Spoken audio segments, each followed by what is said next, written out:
Hi, everyone. Welcome to the first episode of our Q2 Pulse of Payments series.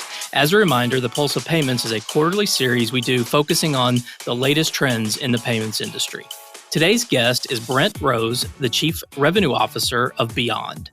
With more than 30 years in the payment space, Brent joined Beyond in 2017, serving as one of the company's initial division directors, and he was later promoted to the Vice President of Emerging Market Sales and then Chief Sales Officer.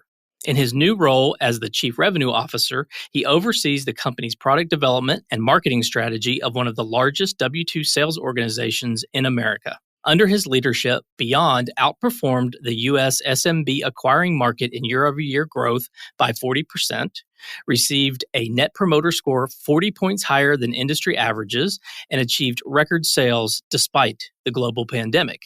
So hi, Brent, and welcome to the show. Thank you, Greg. It's a pleasure to join you today and looking forward to the conversation. Yeah, me too. So let's dive in. So if you don't mind, tell our audience a little bit about Beyond. Sure, absolutely. So I think it's really important to, we're referred in the market as Beyond, right? But one thing a lot of people and listeners may not know is our full business name is actually Above and Beyond Business Tools and Services for Entrepreneurs.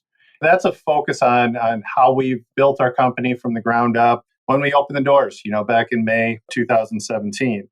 And it's really an advocacy approach that we take to within the entire organization.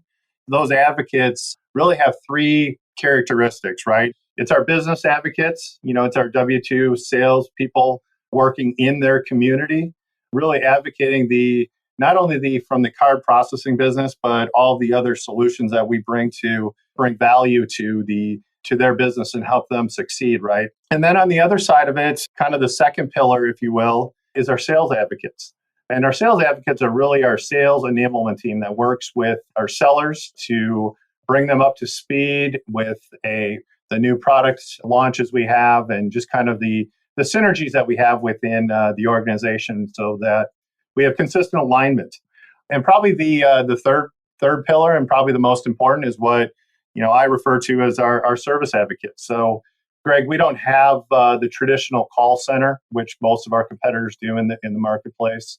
We don't have ticketing systems and so forth. And we really adhere to our service center. Our service advocates are there to support all of our merchant clients as well as our sales organization in assisting them from everything from before the sale to the onboarding experience and then customer retention and service after the sale or service after the handshake, like I like to talk about it.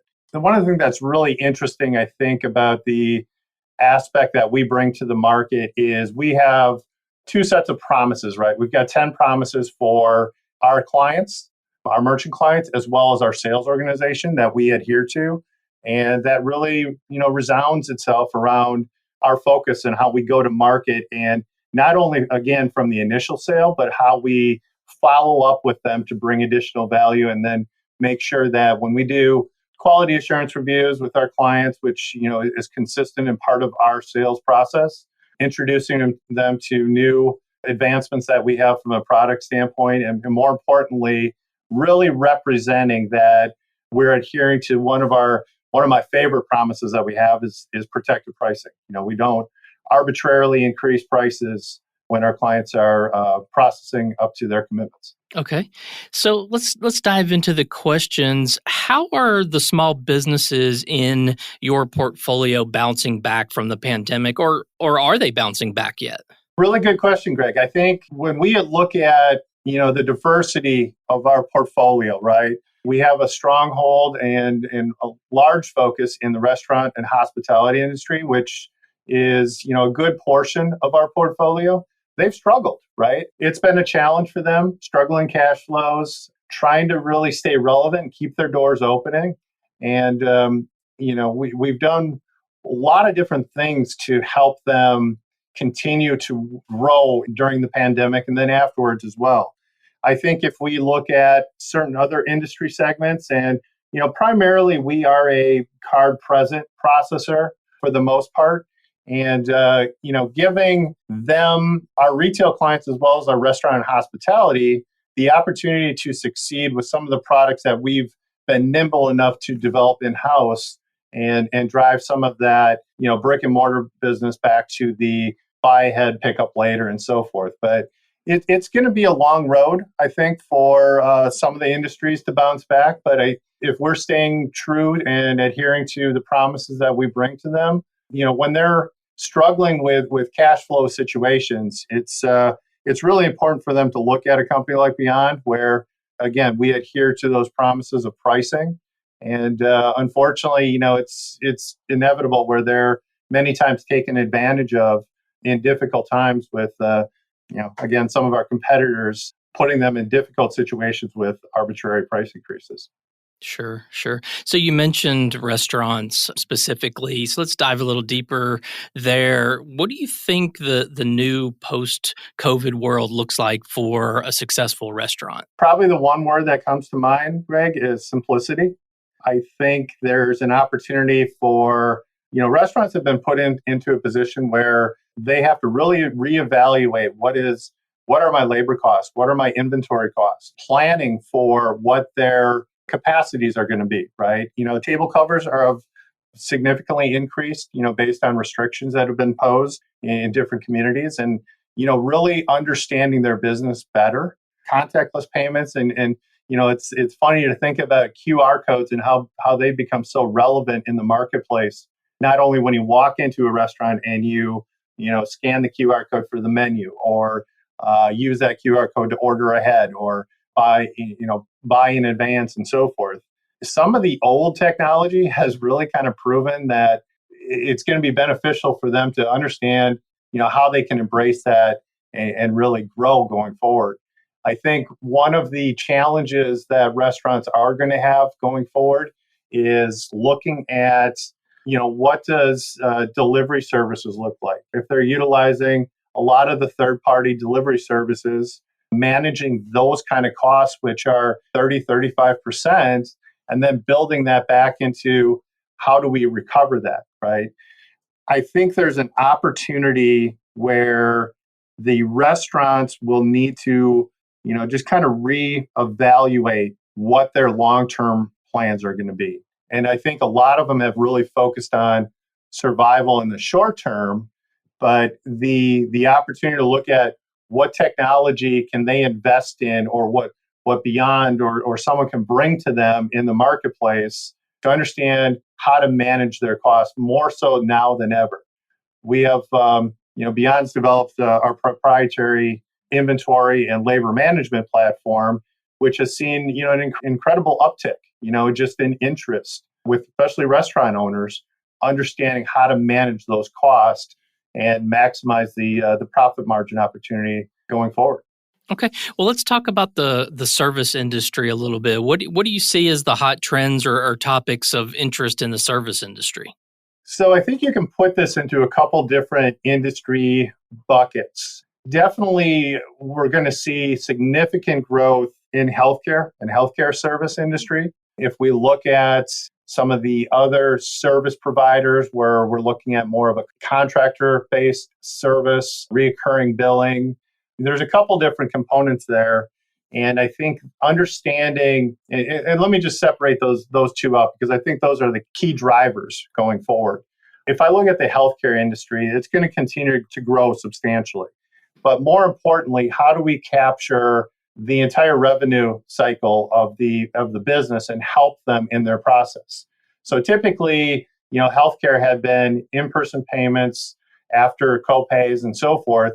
Now it's become more of a complete cycle where prior to the visit of a patient, we may have, we have the ability to provide a text engagement with the new patient to set up their billing and the recurring payment up front. We can tokenize a transaction, carry that all the way through the life cycle to a billing process. And I think we're seeing a lot more engagement there, where not only text to pay, but text to engage is really an interesting concept that is going to carry over throughout that cycle. And I think you can apply that again to a lot of different reoccurring or service type businesses where it's, I think text to pay is kind of the topic or the wording, of today, but text to engagement, I think is going to be the driver in completing a revenue cycle for any type of a service industry. Okay. Both of those, just thinking about some of your answers there and kind of what's going on in the restaurant space and services. I mean, do you see it where, I mean, it's logical, but you probably see the data, where the parts of the country that are opening up, you're starting to see more transactions, more revenue. I mean, is it that obvious that you can just look at the data and see that? I do. I think you probably have to dive into it a little bit deeper and understand why certain areas. I don't think it's necessarily just about certain communities or certain parts of the country are opening up. I think it's more important, again, to look at what are those businesses doing to engage, with their clients when they're not open, maybe. What is, at Beyond, we've built, our Beyond Commerce platform, which is a driver of payments, but more importantly now than ever, it's the utilization of the customer data, right? And getting ahead of them and engaging with them when you are going to reopen or when you are going to have that promotion or something aligned with that to drive your business. So I think there's two components to that, Greg. I think definitely we're seeing regional growth, just based on the businesses reopening. And again, primarily that's driven through, I think, the Main Street America and brick and mortar. And, I think from the restaurant standpoint, customers, clients, I mean, they're excited to go back out. We're approaching pretty significant vaccination rates in the country right now, and that's going to continue to increase. And people are comfortable getting out and about more so than they have been in many, many months. But I think really the driver there is going to be staying connected, with your customers. Yeah. No, I like that engagement part of the answer. That's pretty interesting. So let's talk about one more segment, the nonprofit segment. So with all the online donations and collecting via text, like you were talking about, can you speak to some of the trends in that space? Yeah, absolutely. And this is something it's very close to Beyond. We've been really focused on one of the industry segments being nonprofits. We have the tie-in to our Give Back partnership. And I really believe there's a couple things happening in nonprofits right now that probably haven't been seen in the past, just the way that they're engaging again with their clients, right? We've had the opportunity again to build out some of our proprietary technology and have a solution called Text for Good that drives not only payments for nonprofits but also associated schools and other organizations that are collecting anything from a donation to a tuition payment and so forth. And built into that technology is the ability to cover or gift the cost. And I think, like all the other businesses out there, more and more of a shift to text engagement with the donors. They're also then building that into the continued engagement. It's that follow up. One of the interesting components of looking at customer engagement and where we've evolved from over the years is the average email is opened third of the time or a fourth of the time than a text message. The text message is always in front of you. And I know a lot of our discussions here today, Greg, have been about text, but I really see that as a huge driver in how we utilize that in the payments ecosystem. Payments are going to become and really have become more and more transparent. They're happening behind the scenes, right? So when you have that engagement, you have the technology and the security behind it. How are you going to continue that engagement moving forward? And again, I just think a really key opportunity to think about how we utilize that throughout the entire merchant and customer lifecycle. Yeah. I wonder too if there's not an element of trust there via text as opposed to email. Mm-hmm. That's just me thinking about, text that I get they just feel like I'm expecting them and they're legitimate, as opposed to emails where you get thousands and thousands of them. Right, right. Definitely being front and center with your customers. Yeah, absolutely. Well, Brent, we've covered a lot of ground on these different segments that you guys are very involved in. Is there anything else you'd like to add before we wrap up? No, I really I appreciate the opportunity, Greg, to join you this afternoon, and excited to see the evolution, the next evolution of payments. I spent quite a few years, nearly 30 years in the industry. We've come a long way, and we've got a long way to go as well. So it's going to be interesting to see what evolves and how we move forward in the payments ecosystem and commerce platforms and so forth. Yeah, I agree with you. So, Brent, thank you so much for being on the show. I really appreciate your time. Great. Thank you very much, Greg. Sure. And for more information about Brent and Beyond, please visit the Beyond website at getbeyond.com. And as always, to all you listeners out there, I thank you for your time as well.